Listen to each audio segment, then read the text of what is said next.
অন্নপূর্ণা যোজনায় অবশেষে দীর্ঘ প্রতীক্ষার অবসান হলো। আজ 17 আগস্ট থেকে রাজ্য জুড়ে সরাসরি উপভোক্তাদের ব্যাংক অ্যাকাউন্টে অন্নপূর্ণা যোজনার টাকা পাঠানো শুরু হয়ে গেছে। কিন্তু আপনি কি টাকা পেলেন, নাকি বাতিল হয়ে গেল আপনার আবেদনপত্র?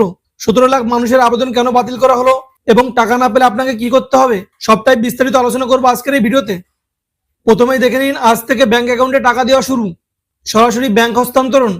আজ 17 আগস্ট থেকে অন্নপূর্ণা যোজনার অধীনে যোগ্য উপভোক্তাদের ব্যাংক অ্যাকাউন্টে সরাসরি ডিবিটি এর মাধ্যমে টাকা পাঠানো শুরু হয়েছে। বিপুল সংখ্যক উপভোক্তা। সরকারের ঘোষিত তথ্য অনুযায়ী প্রথম ধাপে রাজ্য জুড়ে প্রায় 1,45,00,000 যোগ্য উপভোক্তার অ্যাকাউন্টে টাকা জমা করার কাজ শুরু হয়েছে। ধাপে ধাপে পেমেন্ট, এটি একটি বিশাল অনলাইন ট্রান্সফার প্রক্রিয়া, তাই সব অ্যাকাউন্টে একসাথে টাকা পৌঁছাতে 24 থেকে 48 ঘন্টা সময় লাগতে পারে। আর মেসেজ না পেলেও চিন্তার কিছু নেই, ধাপে ধাপে সবার অ্যাকাউন্টে টাকা জমা হতে থাকবে। এখন দেখে নিন 17 লাখ আবেদনপত্র বাতিল হওয়ার আসল কারণ। রিজেকশন ও হোল্ড। বহু মানুষ আবেদন করা সত্ত্বেও তাদের অ্যাকাউন্টে টাকা আসেনি। জানা গেছে প্রায় 17 লাখ আবেদনপত্র কোনো না কোনো ত্রুটির কারণে বাতিল বা হোল্ড করে রাখা হয়েছে। এনপিসিআই অথবা ডিবিটি লিঙ্ক না থাকা। সবচেয়ে বড় কারণ হলো ব্যাংক অ্যাকাউন্টের সাথে আধার কার্ডের ডিবিটি ম্যাপিং না থাকা। ব্যাংক অ্যাকাউন্টে আধার যুক্ত থাকলেও যদি ডিবিটি চালু না থাকে তবে সরকারি টাকা জমা হবে না।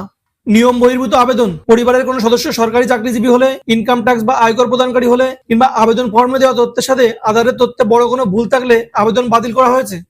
এখন দেখে নিন, এখনো টাকা না পেলে আপনার করণীয় কি।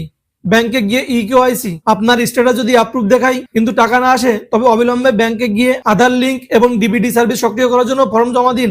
পোর্টালে তথ্য সংশোধন। যদি আবেদনে কোনো ভুল তথ্য বা নামের বানান ভুল থাকার কারণে টাকা আটকে থাকে, তবে অনলাইন পোর্টালে লগ ইন করে কারেকশন অপশন ব্যবহার করে তথ্য সংশোধন করে পুনর্নবীকরণ জমা দিন। স্থানীয় অফিসে যোগাযোগ। সমস্ত তথ্য ঠিক থাকা সত্ত্বেও সমস্যা সমাধানে বিলম্ব হলে নিকটস্থ পঞ্চায়েত অফিস, বিডিও অফিস বা সরকারি হেল্পলাইন নম্বরে যোগাযোগ করে অভিযোগ নথিভুক্ত করুন। আপনার ব্যাংক অ্যাকাউন্টে কি অন্নপূর্ণা যোজনার টাকা এসেছে, নাকি পেমেন্ট স্ট্যাটাসে অন্য কোনো সমস্যা দেখাচ্ছে? নিচে কমেন্ট বক্সে অবশ্যই লিখে জানান। ভিডিওটি শেয়ার করে সকলকে জানার সুযোগ করে দিন। আর এই ধরনের সমস্ত দরকারি আপডেট সবার আগে পেতে আমাদের চ্যানেলটি সাবস্ক্রাইব করে রাখুন।